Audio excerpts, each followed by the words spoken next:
Growing up, my life was what many would call a fairy tale. My name is Evelyn Harrison.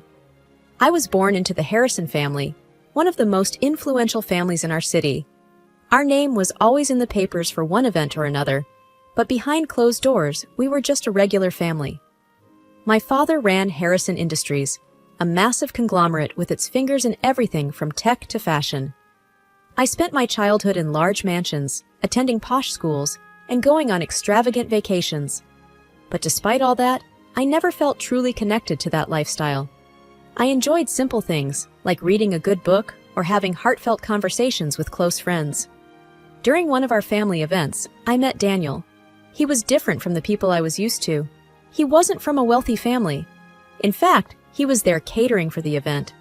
His laughter was genuine, and he had this light in his eyes, something I hadn't seen in a long while. "Hey, you're Evelyn, right?" he asked, handing me a drink. I nodded. "Yes, and you are?" "Daniel," he replied with a smile. "I work with the catering team. This is a big gig for us." We started talking, and it felt like we had known each other for years. Our conversations were simple, genuine, and heartfelt. He introduced me to a world outside my privileged bubble. A few months into our relationship, I introduced him to my family. My father, always the businessman, asked, "What do you do, son?" "I'm a caterer, sir," Daniel replied confidently. My mother, always the gracious host, said, "It's good to meet you, Daniel. Evelyn has told us a lot about you." After some time, I met Daniel's parents, Mr. and Mrs. Thompson. They lived in a modest house, surrounded by lovely neighbors. Mrs. Thompson hugged me the moment she saw me. "Oh, Evelyn, we've heard so much about you. Welcome!" Mr. Thompson added, "Daniel never stops talking about you. It's good to finally meet the girl who stole our boy's heart." As our relationship grew, I would often use my father's money to treat Daniel and sometimes gift something to his parents. It felt good to share my blessings with someone I loved. The morning everything changed began like any other. I was sipping my morning coffee when my phone rang. Seeing my father's name flash on the screen, I answered cheerfully, "Good morning, Dad." There was a pause on the other end before he replied, his voice heavy with concern. "Evelyn, I need you to come to the office, now." The urgency in his tone caught me off guard. "Is everything okay?" "Just come. I'll explain when you get here," he responded, ending the call. Confused and worried, I quickly dressed and headed to Harrison Industries. The office was buzzing with activity, but not the usual energetic kind. There were hushed conversations and many concerned faces. The receptionist, usually so chirpy, gave me a sympathetic smile as she directed me to my father's office. Upon entering, I found him sitting behind his massive desk, papers scattered everywhere. His face was pale, and he looked like he hadn't slept in days. "Dad, what's going on?" I asked, my voice filled with worry. He took a deep breath, clearly trying to find the right words. "Harrison Industries. We're declaring bankruptcy." My heart felt like it dropped to the floor. "What do you mean? How did this happen?" "We've been facing losses for a while, Evelyn. I thought we could turn things around, but we're out of options. Our debts have caught up with us." I sank into a chair, trying to process the news. Our life, as we knew it, was changing. Returning home, I hesitated at the door, thinking of how to break the news to Daniel. When I walked in, he sensed something was wrong immediately. "Evelyn, what happened?" he asked, concern evident in his voice. I took a deep breath. "Harrison Industries is going bankrupt." Daniel looked stunned. "But how?" "We've been facing losses. I had no idea it was this bad," I admitted, tears forming in my eyes. He wrapped his arms around me, trying to comfort me. "We'll get through this, Evelyn, together." But things moved quickly after that. Our posh apartment, the one filled with memories of our love, was the first thing we had to let go of. My father's assets were frozen, and suddenly, the lavish lifestyle I had always known vanished. "We'll have to move in with my parents," Daniel said one evening as we sat among packed boxes. "At least until we figure things out." I nodded, swallowing my pride. "It's just for a short while," I told myself. But little did I know, the real trials of our relationship were just beginning. The safety net I had always relied on was gone, and now we had to navigate the world together, without the cushion of wealth to soften the blows. Moving into the Thompsons' house was a stark contrast to what I was used to. Their home was warm and cozy, but much smaller than the sprawling spaces I had grown up in. But I reminded myself that it was only temporary. At first, everything seemed fine. Mrs. Thompson would cook delicious meals, and Mr. Thompson would often share stories from his youth. However, as days turned into weeks, I began to notice a change. Simple things, like the way Mrs. Thompson would watch me when I took an extra serving of dinner, or how Mr. Thompson would turn off lights in rooms, even if I was still using them. One morning, as I was setting the breakfast table, Mrs. Thompson commented, "You know, Evelyn, back in our days, we would only use one type of jam for breakfast, not 3. Helps save money." I looked at the 3 jars on the table, suddenly feeling embarrassed. "I'll keep that in mind," I replied softly. Daniel started to change too. He wasn't the easygoing, jovial person I fell in love with anymore. He would snap at small things and often come home from work visibly stressed. One evening, I tried to talk to him. "Daniel, is everything okay at work?" I asked, noticing how tired he looked. He sighed heavily. "It's just stressful, okay? We need money, and I'm trying to do everything I can." I reached out, trying to comfort him. "We're in this together. Maybe I can look for a job too?" He pulled away. "Maybe you should. It's high time." It stung. I wasn't used to this version of Daniel, but I swallowed my feelings, thinking he was just stressed. One Saturday, as I was cleaning our room, I overheard a conversation between Daniel and his parents. "She doesn't understand the value of money, Ma. She's lived a silver spoon life." Mrs. Thompson replied, "I've noticed. She needs to adapt, Daniel. We can't keep supporting her lavish tastes." Mr. Thompson added, "She needs a reality check." I felt like I had been slapped. They thought I was being a burden. Tears filled my eyes, but I kept quiet. The once warm house started feeling cold and unwelcoming. Every action of mine was scrutinized, every decision questioned. The people who had once been so accepting were now judgmental. Despite the increasing tension, I tried my best to fit in. I took up a job, started contributing to the household expenses, and even cut down on personal expenses. But no matter what I did, it never seemed enough. Evenings that were once filled with laughter and stories now became silent. The television would play in the background, but the atmosphere was always tense. Simple joys, like celebrating birthdays or anniversaries, became a thing of the past. It was clear that the financial strain was affecting not just our lifestyle, but our relationships too. I often found myself reminiscing about the old times, wishing things could go back to the way they were. But as each day passed, the divide only grew wider, and I couldn't shake off the feeling that the worst was yet to come. It was a few months into our stay at the Thompsons' home when Mr. Thompson's birthday approached. In previous years, this day had been marked by a simple family dinner at home. However, this year, they decided to celebrate at a nearby restaurant, inviting me to join them. I felt a mix of hope and anxiety. It was a chance for us to bond as a family again, away from the confines of the house. Maybe things could start to improve. Maybe this dinner could be a turning point. On the evening of the celebration, I made sure to dress modestly, not wanting to give any room for negative comments. As we entered the restaurant, I took in the familiar ambience of a place I had visited many times before. Back then, under different circumstances. The waiter led us to a reserved table. I noticed the patrons, some glancing at us, recognizing me from the old days. The thought made me slightly uncomfortable, but I pushed it aside. We settled in, and menus were handed out. I glanced through, noting the prices. Back when my family was affluent, such numbers would have been insignificant. But now, every dollar counted. Wanting to be considerate, I decided on a relatively inexpensive dish. Daniel spoke up. "I'll have the steak, medium rare." It was one of the pricier items on the menu. His mother chose the lobster, while Mr. Thompson opted for a full 3-course meal. I felt a bit surprised, but said nothing, waiting for my turn to order. As I was about to speak, Mrs. Thompson interrupted, "She'll have the garden salad and tap water." I was taken aback. "Actually, I was thinking of the chicken." Mrs. Thompson's voice had a sharp edge. "The salad is plenty.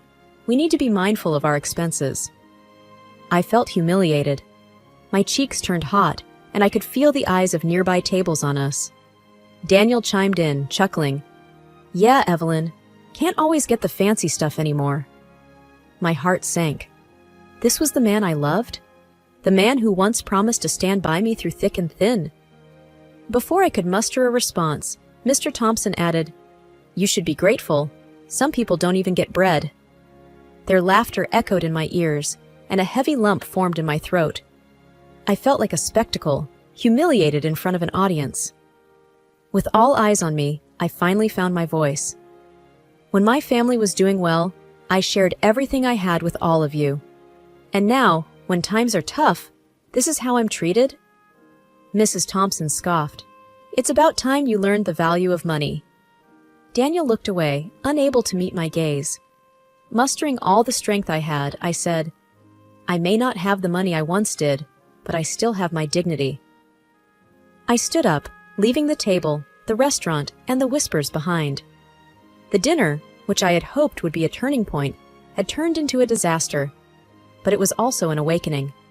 I realized that while money could be lost and regained, some relationships were damaged beyond repair. And as I walked out into the cool night, I felt more determined than ever to find my way out of this mess. Morning rays streaked through the room, and with a heavy heart, I made my way downstairs. The aroma of freshly brewed coffee was a stark contrast to the cold atmosphere that greeted me. There, sitting around the breakfast table, were Daniel, his father, and his mother. The previous night's events still fresh in their minds and mine, the silence was palpable. Eager to break the tension, I decided to address the elephant in the room. "I understand last night was uncomfortable for everyone. Can we discuss it?" Daniel's mother scoffed. "Uncomfortable? That's one way to put it. It was downright embarrassing, Evelyn." His father chimed in. "What were you thinking? Making a scene in a public place? And over something as petty as a dish?" Daniel looked at me, his eyes void of the warmth they once held. "You could have taken it up with us privately." "I was hurt," I defended myself, trying to keep my emotions in check. "When I saw that you all intentionally ordered the cheapest dish for me, it felt like a slap in the face." "It's just food, Evelyn," Daniel said dismissively. "No, it's not just about the food," I countered, my voice trembling with anger and hurt.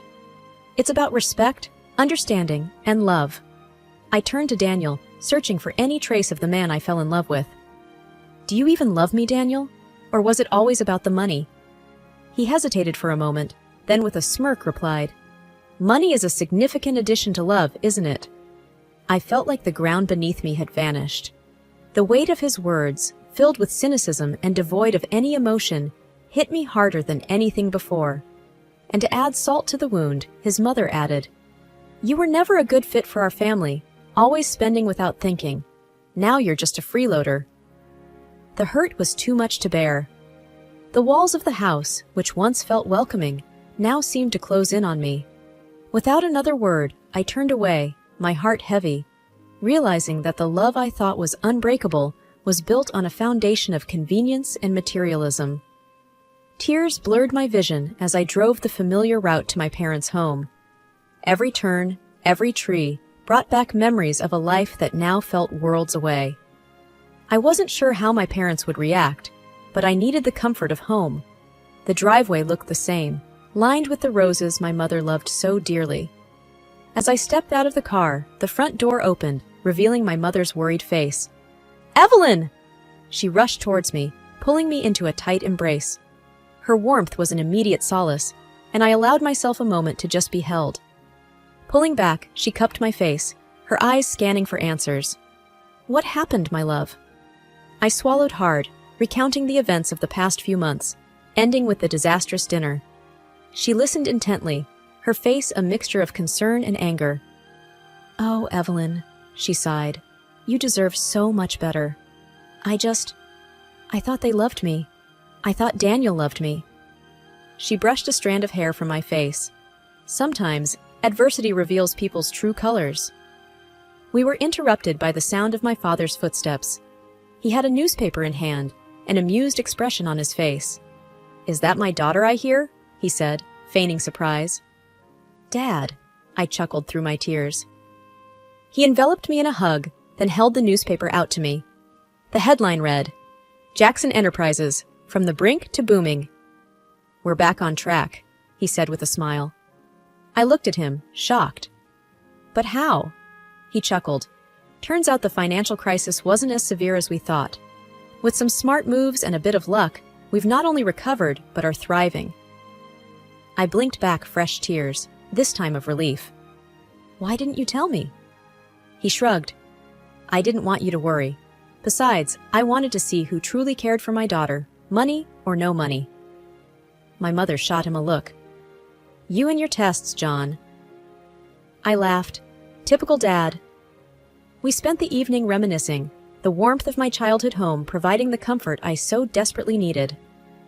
As night fell and I lay in my old room, I realized that while I had lost a partner in Daniel, I had regained something far more valuable, my self-worth and the unwavering love of my family. No amount of money could replace that. The weight of the recent events left an indelible mark on my soul, but it also gave me a newfound clarity. With renewed determination, I made my way back to Daniel's parents' home one last time, a suitcase in one hand and a folded newspaper in the other. Daniel, caught off guard, looked at me. Evelyn, what are you doing? Ending this charade, I replied calmly, handing him the divorce papers. His face went pale and he stammered, What is this? Exactly what it looks like. I'm done, Daniel. His mother, with a smug look on her face, chimed in. Good riddance. We knew you'd come to your senses and leave our son. It's for the best. Suppressing the urge to snap back, I unfolded the newspaper, handing it over to them. The headline gleamed. Local business tycoon's company makes remarkable comeback. Daniel's father took the newspaper, reading aloud, his voice quivering. After facing potential bankruptcy, the company managed to not only stay afloat, but has also seen unprecedented growth in the past few weeks. My gaze never wavered. You were so eager to label me a freeloader. It turns out life has a funny way of showing us who truly is shallow. I left the house, with no intention of ever looking back. Over the next few days, my phone was inundated with calls from Daniel, messages full of regret, apologies, and pleas for a second chance. And just when I thought I had heard the last from them, postcards started arriving at my parents' home. Picturesque landscapes, with scribbled messages from his parents, each bearing the same desperate sentiment. Forgive us. But their words meant nothing. The pain and humiliation they had put me through were still fresh in my mind. One evening, after yet another call from Daniel, I decided it was time to put an end to this. Answering the phone, I said, Daniel, I've moved on. Your calls, your parents' postcards, they mean nothing. We had our time, and it's over. The line went silent for a moment before he whispered, I'm sorry, Evelyn. But apologies weren't enough. I was done giving chances. It was time to rebuild and focus on myself, far away from the toxic web of deceit and conditional love. My phone buzzed with a message. It was from Jenny. Hey, heard there's a new art gallery opening downtown. Want to check it out? I quickly typed back, absolutely, let's go this evening. The gallery was brimming with people. The art ranged from vibrant paintings to intricate sculptures, each piece telling a unique story. Jenny and I moved from one exhibit to the next, soaking in the creative atmosphere. At one particular painting, a depiction of a phoenix rising from the ashes, I felt an odd connection. It mirrored my own journey. Jenny, noticing my fixation, commented, It's beautiful, isn't it? The idea of rebirth, rising from adversity. I nodded. It's symbolic. Reminds me of, well, everything.